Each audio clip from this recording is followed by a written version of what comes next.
ఇక్కడ గుడివాడలో కేసీఆర్ గారి అభిమానులు వెల్లం సంఘం ఆయన బొమ్మలో నా బొమ్మలో పెట్టి బ్యానర్లు కట్టారు. దానికి తెలుగుదేశం వాళ్ళు పక్క రాష్ట్రంలో కేసీఆర్కి వెళ్తే ఇక్కడ బ్యానర్లు కడతాం ఏంటని అడుగుతున్నారు. ఎక్కడో రాజస్థాన్లో, మధ్యప్రదేశ్లో, ఛత్తీస్గఢ్లో కాంగ్రెస్ పార్టీ గెలిస్తే అక్కడ కాంగ్రెస్ పార్టీని మేమే గెలిపించామని చెప్పి సోనియా గాంధీ, రాహుల్ గాంధీ, రాజీవ్ గాంధీ పనికి మన చెత్త చెదారంగా బొమ్మలన్నీ పెట్టుకుని ఊరేగింపు చేసుకున్నటువంటి సన్నాసులు తెలుగుదేశం వాళ్ళు.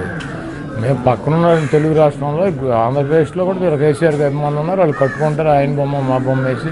దానికి వీళ్ళు ఎందుకు ఎడుతున్నారు నాకు అర్థం కావట్లేదు.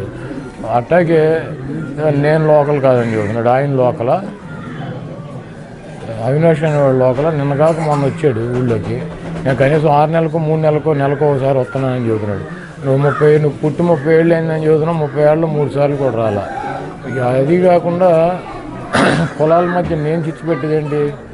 వాళ్ళు నీకున్న ఆస్తిపాస్తులు నీకున్న పరపతి మీరు కదా కులాల మీద చిచ్చు పెట్టి ఒక వర్గానికి సంబంధించినటువంటి మహానాయకుడు వంగవీటి రంగా గారిని పొట్టన పెట్టుకుని సెటిల్మెంట్లు చేసుకుని పంచాయతీలు చేసుకుని రాజకీయంగా ఆర్థికంగా బలపడిన వ్యక్తులు మీరు. నేను చిచ్చు పెట్టేదండి నువ్వు వాళ్ళైనా. నేను చెప్పకపోతే రంగా గారిని చంపినటువంటి వాళ్ళు ఎవరో జనానికి తెలవదా? ఆ రోజు మా ఊరేగింపులో రంగా గారి బొమ్మలు పెట్టుకుని రంగా గారి అభిమానులు వాళ్ళు ఇచ్చారు క్యాప్షన్, నేను పెట్టింది కాదు అది. రంగా గారిని వంగవీటి మోహన్ రంగా గారిని హత్య చేసినటువంటి హంతకులకి రాజకీయ సమాధి కడదాం, రంగా గారిని రుణం తీర్చుకున్నాయి. వాళ్ళు బ్యానర్లు పెట్టి వాళ్ళు నా ఊరేగింపులో పాల్గొన్నారు. అదే నేను పెట్టినటువంటి బ్యానర్ కాదు. అవన్నీ ఇక్కడ ఉన్నటువంటి అవినాష్కి నేను ఒకటే స్పష్టంగా అడుగుతున్నా.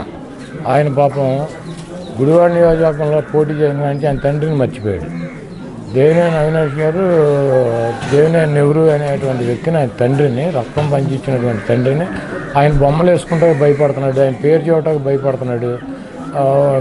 రాజకీయాల కోసం ఎంత నీచానికి దిగబడతారో కన్నీ పెంచి పోషించినటువంటి తండ్రి బొమ్మ కానీ తండ్రి పేరు కానీ లేకుండా అతను ప్రచారం చేస్తున్నాడంటే ఇతను కరెక్ట్గా చంద్రబాబు నాయుడికి పర్ఫెక్ట్గా సెట్ అయ్యే వారసుడని నేను భావిస్తున్నాను. ఈ వీడియో కనుక మీకు నచ్చినట్లయితే లైక్ చేయండి, షేర్ చేయండి. ఇలాంటి లేటెస్ట్ వీడియోస్ కోసం మా ఛానల్ని సబ్స్క్రైబ్ చేసుకోండి.